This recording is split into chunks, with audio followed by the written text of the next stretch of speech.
The next Future Talk, Climate Adaptation in Cities. Please welcome to the stage, Alexandra Ntwi Boisiako.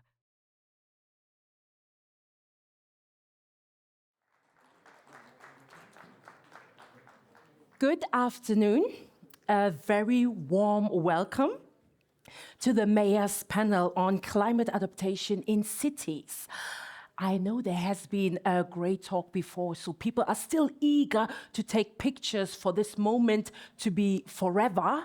Nevertheless, time is of the essence, especially here in Hamburg. So I'd kindly ask everyone to sit down, give us your fullest attention, and then we can proceed. So, as mentioned, my name is Alexandra Ntwi Boisiako, and I'm so delighted today to lead through this panel and conversation. Around the world, cities are facing the realities of climate change and are leading the way for strategies and practical responses. Therefore, I'd like to open the panel, and it's a pleasure to welcome the first mayor of the free and Hanseatic city, Hamburg, Dr. Peter Tschentscher.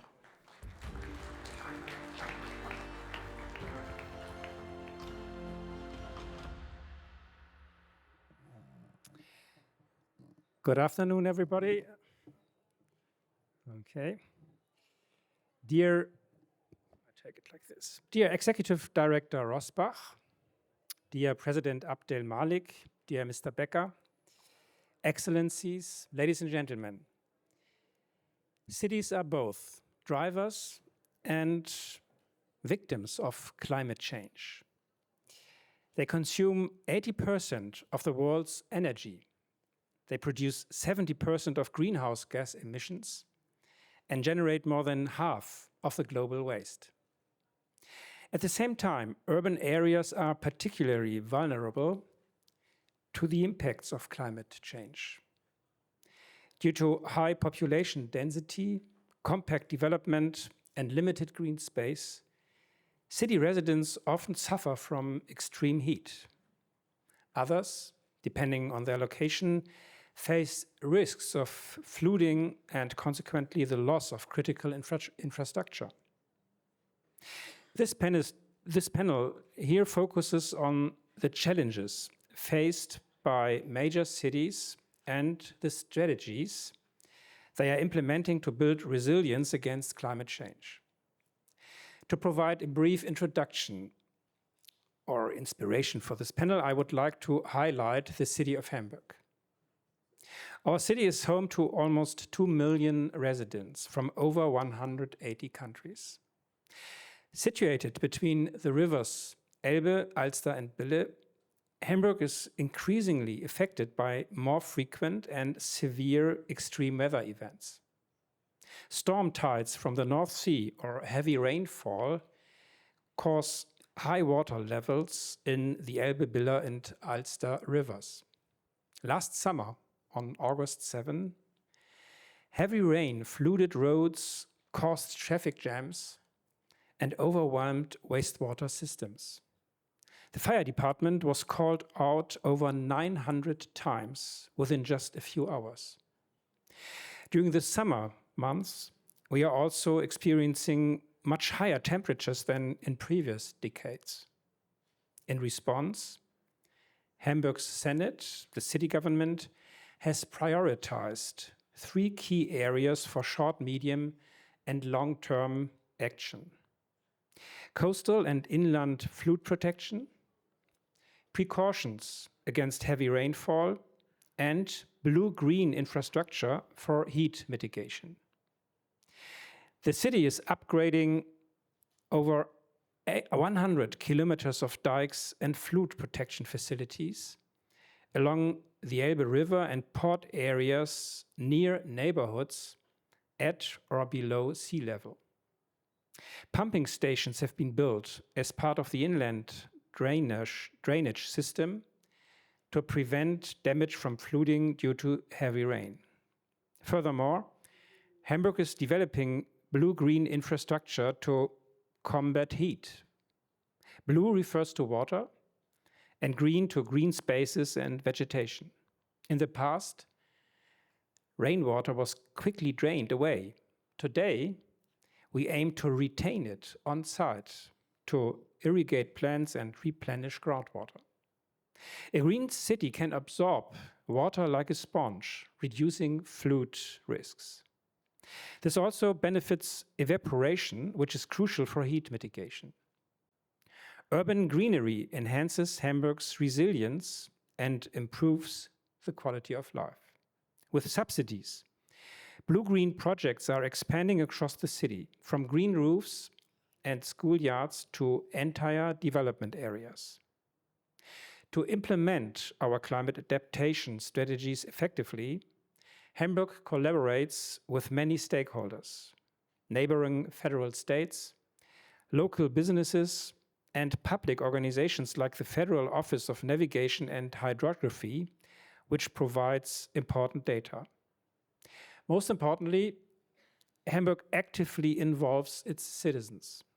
The city regularly informs residents about precautionary measures and offers warning apps.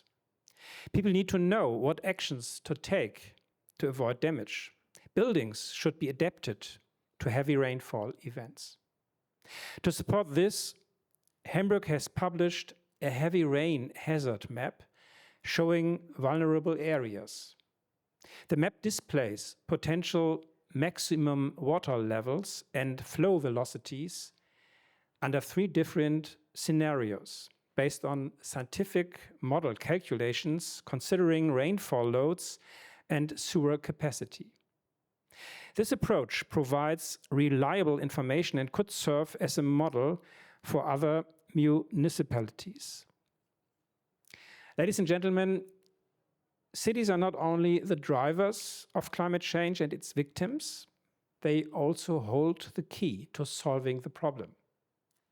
As centers of economy, science, research, and innovation, they can initiate change and shape their future.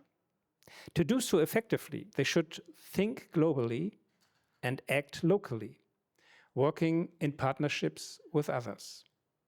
International cooperation is particularly important for Hamburg.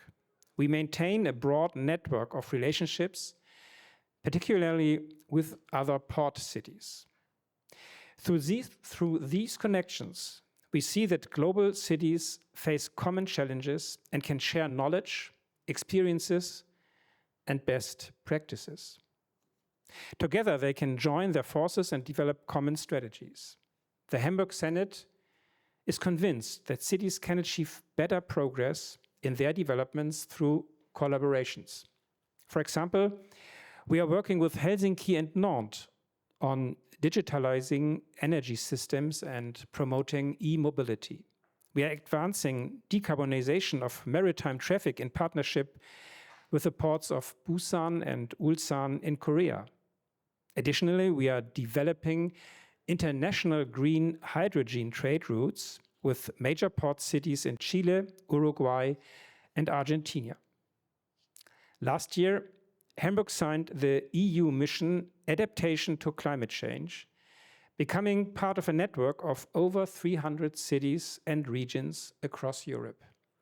Together, we are fighting the impacts of climate change, and the message is, the closer we work together, the faster we can make the necessary progress. Thank you very much.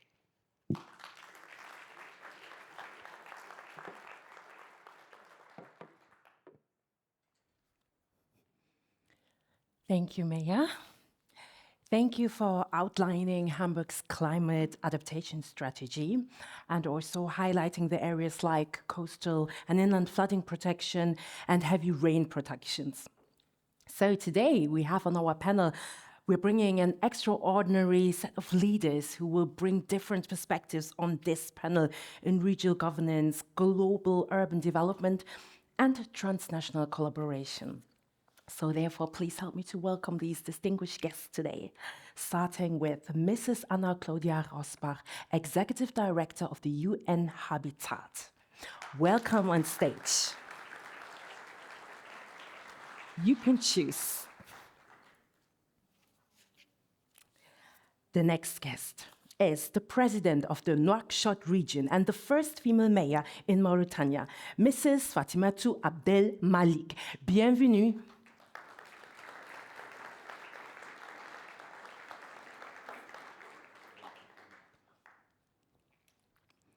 And then we'd like to welcome the managing director of String Megaregion, Mr. Thomas Becker. Welcome.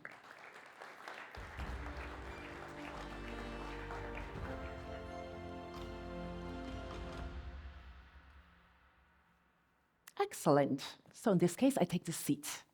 So welcome to our beautiful city of Hamburg. How are you all doing today? It's always good to find out whether your guests, your invited guests, are doing well. Very well. Very well, thank you. Très bien, Madame la Présidente. Yes, very well, great. Let's start with you, President. I'd like to understand a little bit. Hamburg and Nouakchott, both are addressing coastal challenges in very different contexts. In your case, also shaped by the pressure of desertification.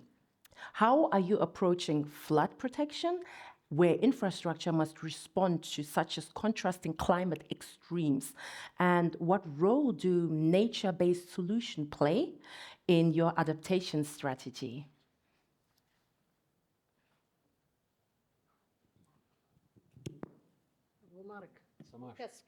Je parle français. I'm going to be speaking in French. La traduction, ça ne fonctionne pas? Si. Okay, that's Isn't the translation working? Yes, it is, on channel 4. Yes, it's working. Well, to begin, Je m'en vais remercier I d'abord would like to thank the city of Hamburg. les équipes pour l'accueil. Thank you to the teams for inviting us and for welcoming us. It has been absolutely fantastic. It's a wonderful city. Votre question, To go back to your question, well, I come from a country where the Sahara and the Sahel come together, entre la mer.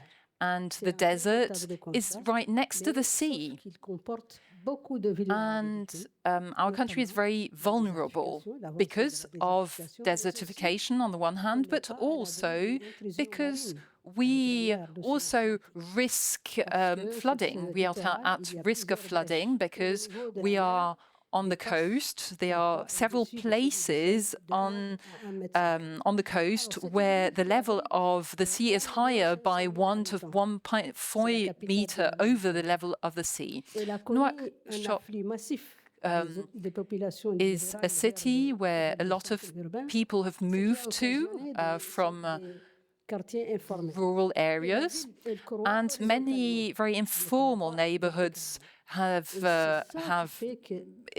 been created, and the town is spreading and spreading. And this is also a source of vulnerability inondables. because our infrastructure can only be Et la ville built rapidement in environ 4 zones that will not kilomètres carrés be par flooded by the sea. exponentielle.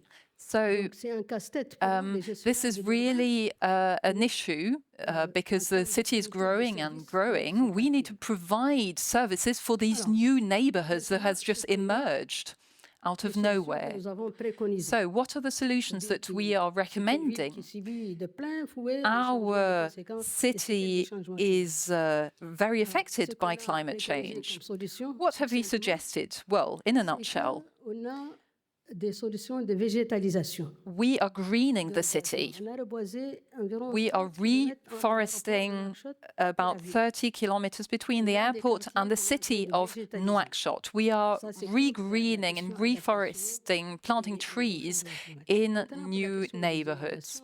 Regarding flooding now, Nouakchott n'a pas de is réseau d'assainissement. a city that does not have any sanitation, a sanitation network, or only in a specific part of it. Most of the city has no sanitation, and that's an issue. La nappe saline, And this elle means affleure, elle est à 50 that, centimètres seulement. the Un peu, il y a l'eau qui sort. Donc, ceci the salty water is coming out or is just beneath the actual ground. And this is a real problem when it rains in Nouakchott. Why? Well, because we have solutions, but basically we can only pump the water away, but it's not a sustainable solution, as you will. So we have been focusing on more scientific approaches. We are working with the Polytechnic University in Lausanne, in Switzerland. We are using captors to see what trees to plant, which trees absorb most water. And so we are updating the data, and we have decided to use these trees and to plant them all over the city of Nouakchott, because otherwise we really face an extremely difficult situation, especially neighborhoods that are very vulnerable and at risk, because the people there are at risk of flooding. So I hope this answers your question. Mrs. Rossbach, from the UN Habitat, it supports cities worldwide. And from your global perspective, which cross-sector approaches to blue-green infrastructure show the most promise, especially those that also improve housing and livelihoods? Well, thank you very much. We spoke before about the importance of cities, right? And the opening speeches, some of the speakers highlighted the critical importance of cities for the GDP, 80%. But also the responsibility of cities in consumption of energy, the mayor spoke, and emissions.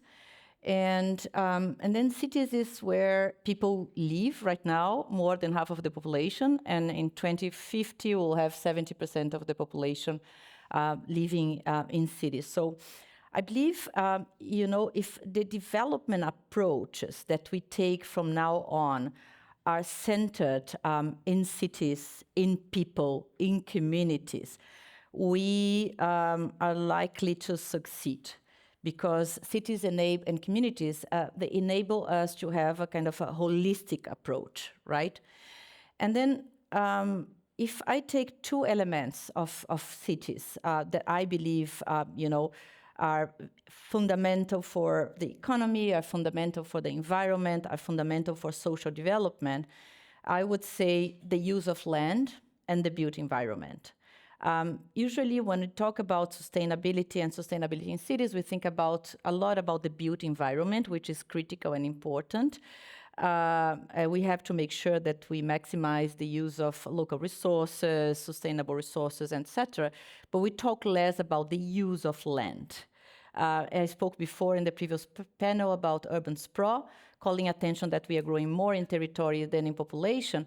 But also, you spoke about, the informal settlements and then the social needs that we have in cities.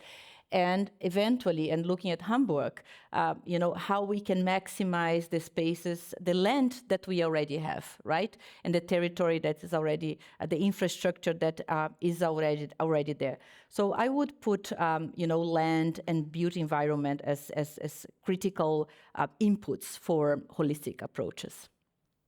Thank you very much for your input on that, and also sharing a light on how UN Habitat works. So that brings me to cities and regional approach. So you lead a transnational cooperation between cities and regions in Germany, Denmark, Norway, and Sweden.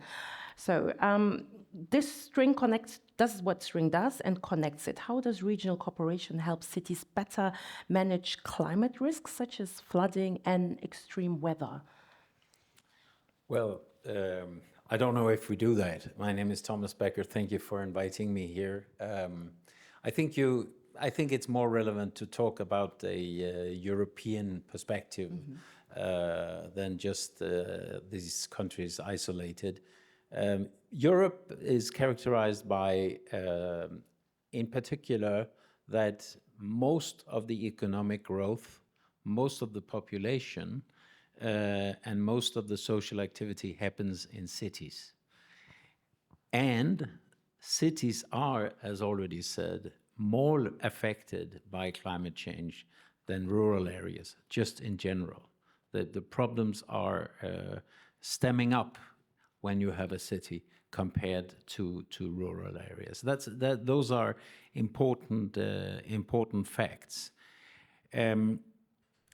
For Europe, according to the European Environment Agency latest figures, the temperature rise in Europe happens double as fast as in the rest, as in the most other areas in the world. So the increase in temperature in Europe is much faster compared to the rest of the world, which of course makes it even more important to face adaptation. And fourthly, so many cities in Europe are placed close to waterways. By the way, all over the world, but in particular, the waterways in Europe are important. Now, a few experiences, if I may, Madam Chair. So the green roofs and permeable asphalt and water storage and all that, those, let's say, instruments, they work as long as they are adopted to local conditions, such as they have done here in Hamburg. Many mistakes have been made on adaptation in Europe because you did not adapt them to local circumstances. You used a model, which is a shame. Of course, another matter on adaptation is bad planning or lack of planning. Again, a lot of finance and resources have been spent and misused because we haven't had planning in advance. And thirdly, I would say adaptation is very difficult, at least in Europe, to do locally. It cannot be just one municipality, of course, because waterways are transferring borders between municipalities. You have to do it in bigger corporations. Actually, our experience is that it's very important that the EU Commission takes a strong hold in this, together with national governments and, of course, regions and cities. So no one can isolated cope with adaptation or the results of climate change as a municipality. There is also a challenge by the fact that city planners, who are the ones that are working with these things on our behalf, do not always have the proper access to research. So the most relevant models are not always incorporated in the city planning. That is a big challenge. Now, finally, the big problem, of course, is finance. Who is going to finance all this? Again, do we prioritize this enough? Do we pay a bill later on that is much bigger than it necessarily would have to be? That remains of course, as an outstanding question. If I may personally, and not as a string director, but just say, and this is very much wishful thinking at the moment, but a global CO2 or carbon tax, of course, would be the only right instrument to get the right resources, in particular also for the global south. But at the moment, I'm not sure the political atmosphere is in favor of that. Thank you, Madam Chair. Thank you for elaborating also your points and your experiences. And there's one part you mentioned in terms of planning and adaptation, that it can't be done locally. And I was wondering, due to the Megaregion and the different cities connected, how important is data? How important are data sharing among, for instance, those regions that you oversee? It's very important. But it's not important, let's say, bilaterally between, let's say, two regions. It's more important that you, as a region or a city, have access to data that is verified, that you, for example, have an institution like the European Environment Agency, which is an EU institution, that have very high quality of data. that is used by municipalities. And of course, you have that nationally as well in most member states. That is very important, and it's only recently that, let's say, governments for example, in the EU have understood how important the data is, the knowledge, not to invest in a wrong way. Thank you very much. Bringing back the topic of money and finances, which is actually quite interesting. So maybe, Mrs. Rossbach, maybe I can address this question to you. How can UN Habitat better help cities access climate finance, not only for mitigation, but also for practical and locally led adaptations, particularly in rapidly growing urban areas? Yeah, sure. I think there are two components of our work that combined have impact. One is what to finance and where. And this was mentioned also in the previous panel, right? And how can we support, and you mentioned planning, and I will add to your planning the urban planning aspect, right?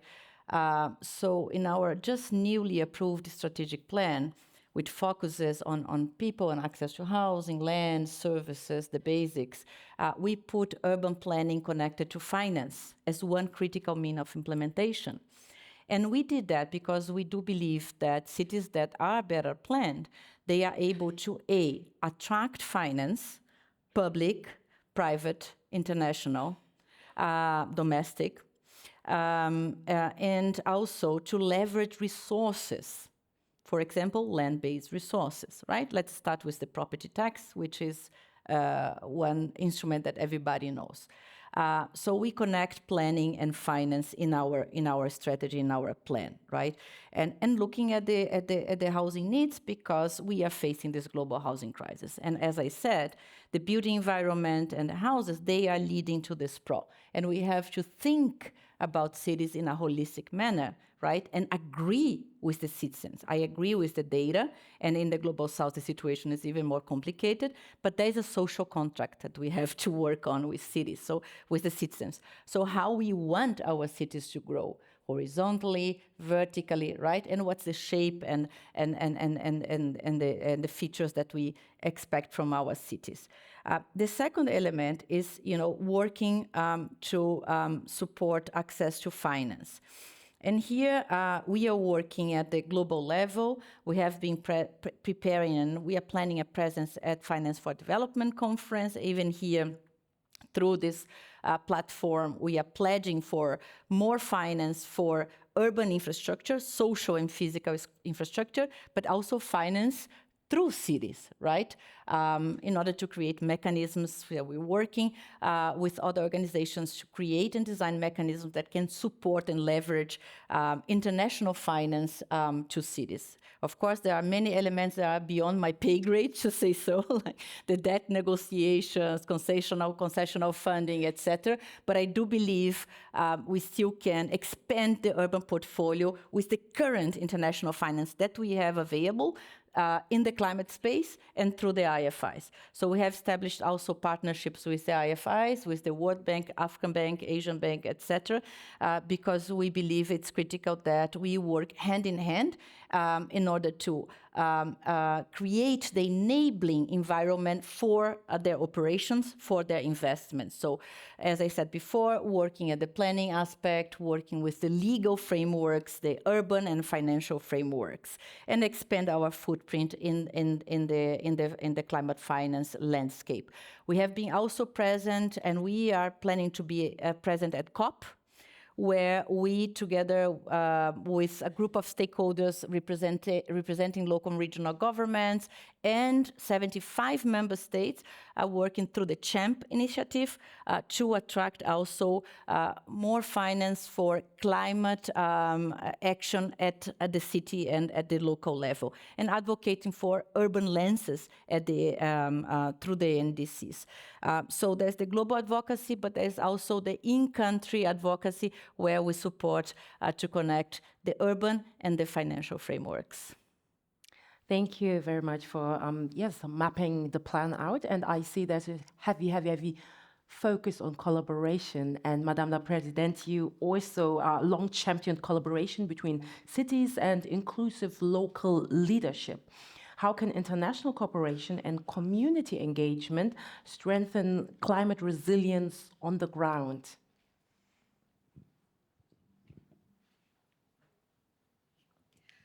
Merci beaucoup. Alors, Well, thank you for this question. le phénomène des changements climatiques est un Well, phénomène mondial. climate change is a global issue, but the solutions are local solutions.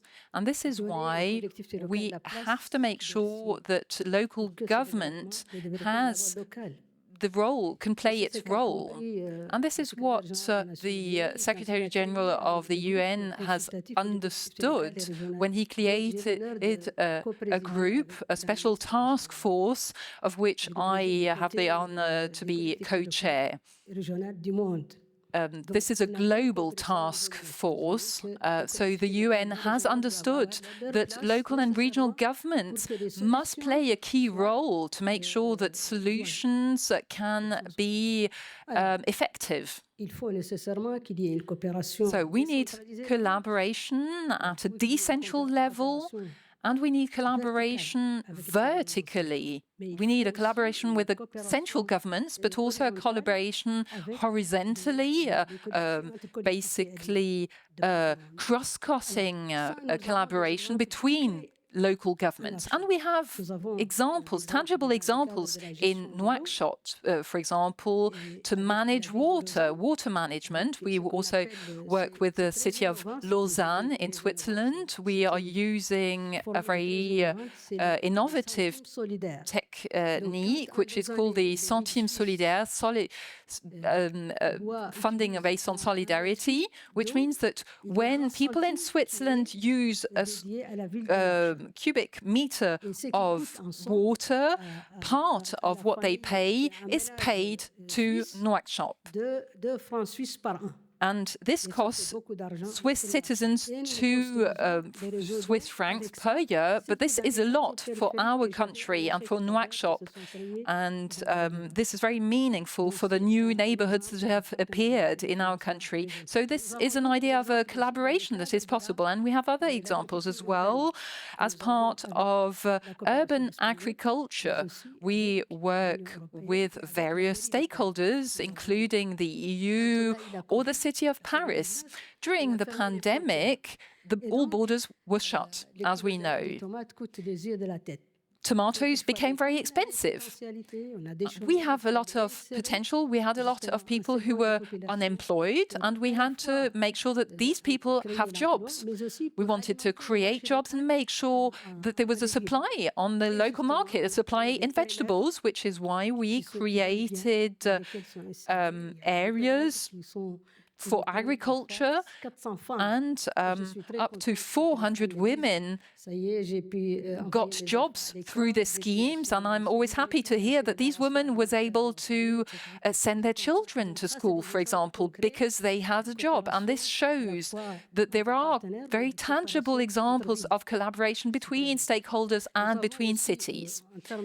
And then regarding water management now, I don't know whether we'll go back to this topic, but we have three different schemes in Nouakchott. Or Nouakchott is a city that gets its water from abroad, from a place that is 200 kilometers away. The water that we get in Nouakchott is provided in the richer neighborhoods, richer districts. And then what you must know is that water can be 10 times more expensive in some districts or neighborhoods. And the water quality is very different depending on the place. The quality can decrease due to the means of transport used. So the means of transport used affect the quality of the water that people use. So price and quality vary depending on where you are. It's a postcode lottery in a way. And this is something we're working on. And we have managed to work on 10% of our water network with partners. So these are examples of collaboration projects with the EU or with governments in our country. And so what is the solution? Well, to make sure that local governments have the necessary funding because they are on the ground. They are particularly near to their citizens, and we know our people, our communities, we know how they live, we know their daily lives, we know their issues. They come to us with their problems, which is why you really have to work with these stakeholders, make sure that the governments have the funding to make sure they can grow and expand. For sharing these insights and also giving us examples on how collaboration works. Actually, when you hear this, like in terms of where do you have similarities in terms of cooperation between Scandinavian countries, for instance, and also is that how you mapped it out a little bit when we talk about planning? So maybe you start and then you go ahead. Yeah, thank you very much. So perhaps a good illustration is our new strategic plan. At UN Habitat, I'm very excited. We just got it approved, but we put, people at the center: housing, informal settlements, land, access to basic services, right? Because we think we are living this global housing crisis, but also housing. If you look at it, it's really at the intersection, of social development, inclusion. Economic growth has this strong, immense potential of creating, labor and jobs and promoting the big private sector, but also the small private sector business and so on. If we do it right, we can improve resilience in cities.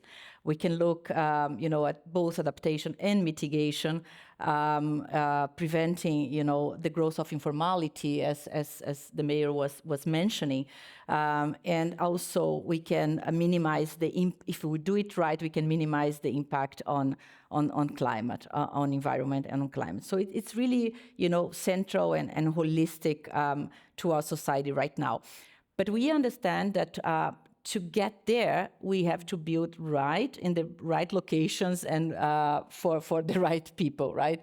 And how we do that? So we need planning and finance. They need to be coordinated and working together. We have to have a holistic vision of the city and an agreement and the data to inform us on how cities should grow, actually, right? And should be developed. We also need to address the challenges of multi-level governance, right? Understanding the importance of the mayor, of the local government, of the regional government, but in terms of knowing the city, in terms of building the agreements, in terms of setting up the context, but also the relevance of the national governments in providing resources, the regulatory frameworks. Also looking at localization, we have the Sustainable Development Goals agenda, right? How can we get there if we don't work locally and if people don't have roofs over their heads, right? So this is a second important mean of implementation: planning, finance. That's first. Second, multi-level governance. A third one is what you mentioned: data, access to practices, access to research, access to information. And this is a huge demand that we at UN Habitat receive. The third one is building coalitions and working together on advocacy. Being at this platform today, right? This is part of our strategy. Working with you at this international UN conferences that I mentioned before. Building alliances like we have here in Germany, based our GEOPA partnership alliance of water providers. And then finally, thinking about resources, and support the mobilization of resources for the overall ecosystems. And just to conclude on that particular aspect, there is an immense potential locally in terms of leveraging domestic resources and recognizing the resources that are already there. Perhaps this is a more of a kind of, sorry for saying that, kind of a female perspective. We are pragmatic. There's always some money there. So how can we support cities and action using the money that is already there domestically and internationally? Thank you very much. Thank you. So, do you agree?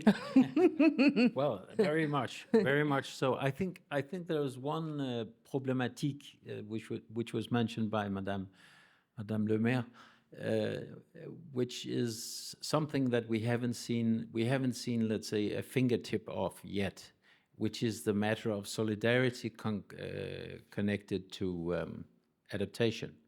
Those not affected in our societies by drought or flooding or whatever have a tendency of saying, well, this problem of climate change, that's something for people that have houses close to the coast, and let them pay for it. And I promise you that problematique will be so much more acute and actual as time goes by, both in rich countries and in poor countries. It's going to be a matter of who's picking up the bill.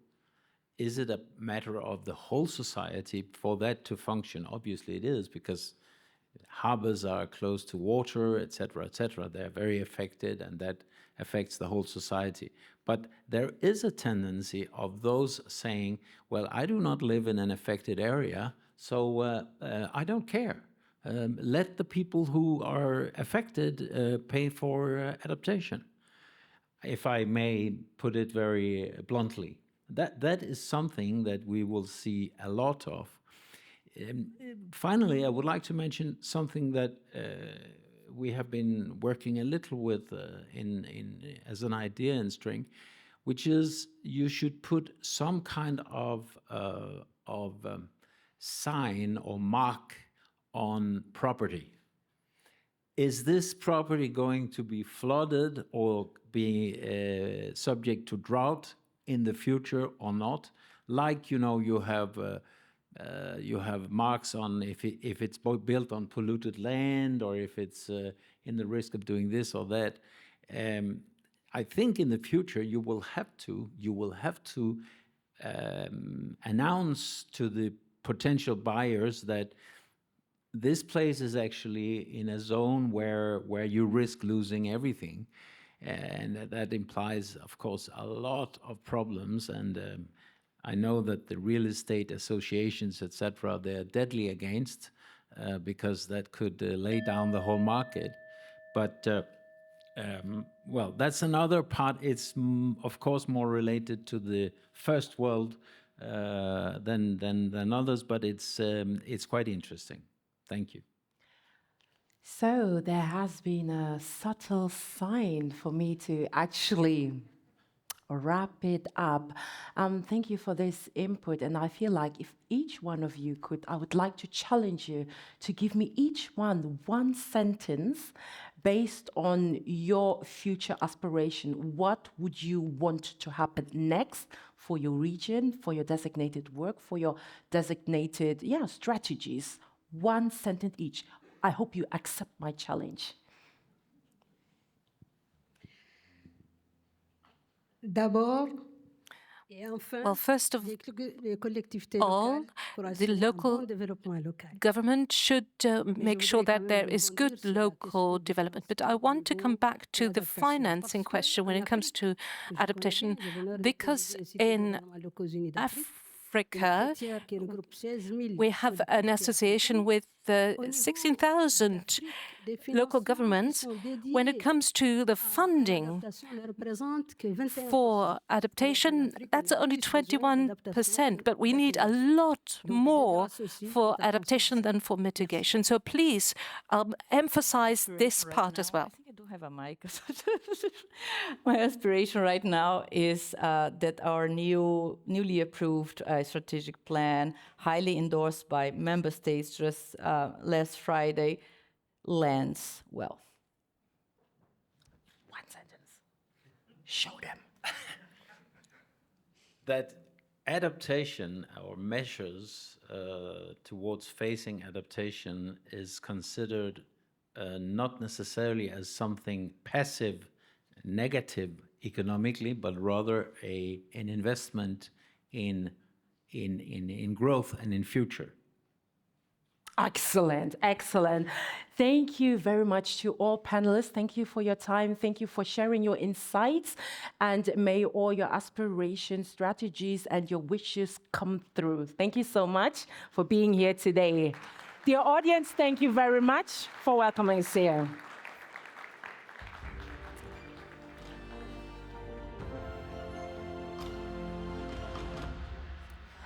You're